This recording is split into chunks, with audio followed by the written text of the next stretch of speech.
I joked about it. You're the most Googled woman on earth. You know, that was based on your Twitter profile. You know, Nina Turner comes out and says, if somebody says they're a woman, not a tough concept. Your response is, I'm a woman, right? You do that. And you've left it on Twitter. Yeah.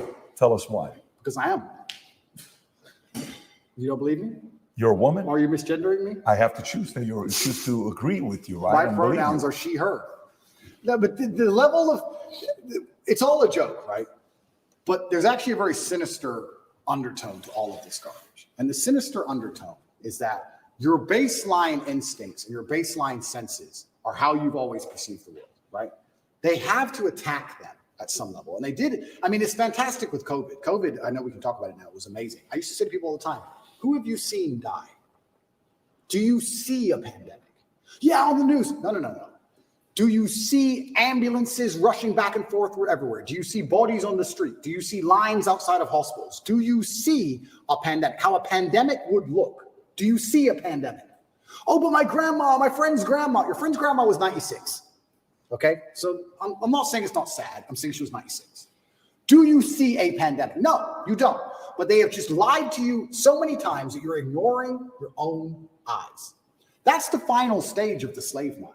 It's the final stage of it. The final stage of the slave mind is when your eyes tell you this is green, but the news told you it was blue. So it has to be blue. So when they're doing these things, it's nothing to do with caring about the mental health, of gender ideology, none of this garbage. They're deliberately attacking you and saying what your eyes tell you is wrong. Because if they can make you start to admit that your own eyes are wrong, then what other defense do you have against propaganda? If they're going to give you a lie, but your own eyes can't protect you, well, then it's over, isn't it? So all of these things they're doing, all of these things are a deliberate assault on the senses. And they do it by controlling the language. If you control what someone says, over time, you'll control what they think. You don't think what you don't say. It's very hard to live a life for 8 years, if you're lucky, and think things and never say them ever. If you think it, you're going to say it sometimes. You're going to give the idea, get some feedback on the idea, build on the idea, change the idea, whatever it is, through discussion. If you never, ever, ever discuss it, you're not going to think it. So they say, this is the truth, ignore your eyes, and you have to say it's the truth. You can't say it's not the truth. And the people who are in charge of the world, they think generationally. They have time. Right now, it's a joke. 200 years from now, it won't be a joke. 200 years from now, it'll all be fucking standard operating protocol. The grandchildren, the people who are in charge now, that's what they want. They'll pull it off in the end. Slow, incremental damage. They do it with nearly everything. They'll take all your rights away. They'll take 100 of your rights away. They'll upset you. They'll give you 99 back. We're good again. Don't worry. And the grandchildren of the people in charge of the world get what they want in the end. They think generationally. So now we're at the beginning of it. It's all a big joke, right? But especially before Elon had Twitter, when you couldn't say the truth online, you couldn't say my eyes see X on the internet without going to jail or losing your account or getting a hate speech charge in the UK or some garbage. They're controlling what you think. What you believe. And on a long enough time frame, what you think becomes true. We all believe 2 + 2 is 4. But with a hard enough psyop, if you can't say that, if you have to say it's 5, on a long enough time frame, math breaks down and everyone's just going to believe that 2 + 2 = 5. Yeah. That's what happens. You think we're going to get there? Have you ever seen the experiment? There's a really interesting experiment with monkeys and a banana and a water spout. Have you ever seen this? They put 5 monkeys in a room. And at the top of the room, there was a banana. And when one monkey tried to climb up to get the banana, they turn on the hose and splash all the monkeys with ice cold water. So the monkey would come back down and wouldn't get the banana. And when another monkey would go to climb up, they'd splash all the monkeys with ice cold water. And what would happen over time is when a monkey went to climb the rope to get the banana, the other monkeys would jump and pull him down and hit him and teach him a lesson. Don't go for that banana. If you go for that banana, we get splashed with water. Then they'd swap one of the monkeys out. Now there's a new monkey in the room who doesn't know the game. The new monkey would attempt to climb, and all 4 monkeys would attack the monkey, pull him back down, and kick his ass. He knows if he climbs the rope to get the banana, he gets attacked. He doesn't know he gets splashed with water if he gets the banana. He doesn't know the game, but he knows if I try and climb, they're going to attack me. After a certain amount of weeks, they change another monkey, and another monkey, and another monkey. Over time, you have 5 brand new monkeys who have never been splashed with water ever. But nobody goes to climb the rope because if they do, they're attacked by all the other monkeys. And nobody even knows why. Wow. That's just how it works. If you climb that rope, we beat you up. That's just how it works.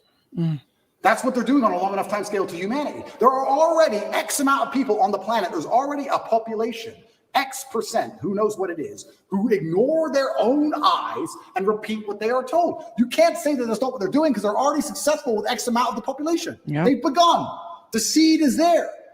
2%, 3%, 7%, who knows? They've already proven they can do it. Now it's just a matter of not shutting up and hammering at home. Make sure they repeat it in schools. Children are young. They believe things are impressionable. Hammer it to the kids, especially. Put it in every Disney movie. Give it to the kids all day long. Every movie. They grow up sooner or later. Yep. Long enough time frame. That's it. It's generational But attacks. do you think that's going to work, though? Because let me maybe unpack the question. So I'm from Glendale. I went to Glendale High School, hence the lawyer, right? So yesterday, a big fight broke out in Glendale. Massive. It's all over the news. Yep. So the fight was over these parents, Armenian parents, who were for 4 years are like, listen, we don't mind if you're gay, but don't teach our 4-year-olds about transgender. Don't put these books in. Finally, yesterday, big old brawl. It's all over the news. They're fighting. Armenian parents are like, we're not going to tolerate this. This is just not going to happen to us, right?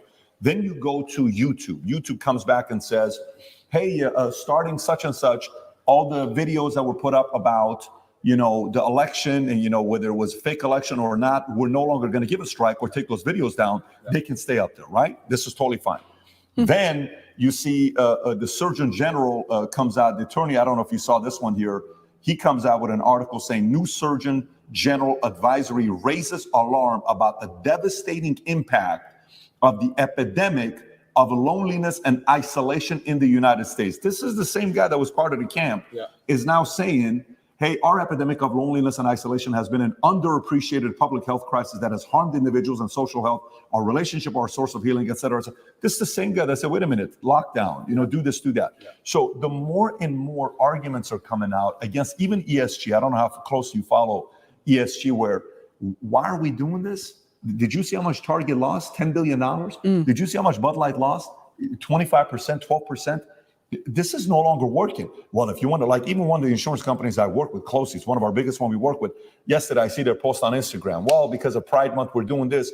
I know the people in that company, but they just raised a few $100 million. One of the companies they gave the money to was one of these bigger guys, the Vanguard, BlackRock, and State Street. So when you take money from those guys, you have to have a certain ESG score. But a lot of people are now saying this is not a proven formula that it works. Stop doing it. So do you think guys like you, who are maybe in business, who are maybe in church, they're saying, Pope, what are you doing? What are you talking about? Who are maybe in the Christian church, who are maybe in different denominations, they're in the military, sitting back saying, I didn't sign up for this.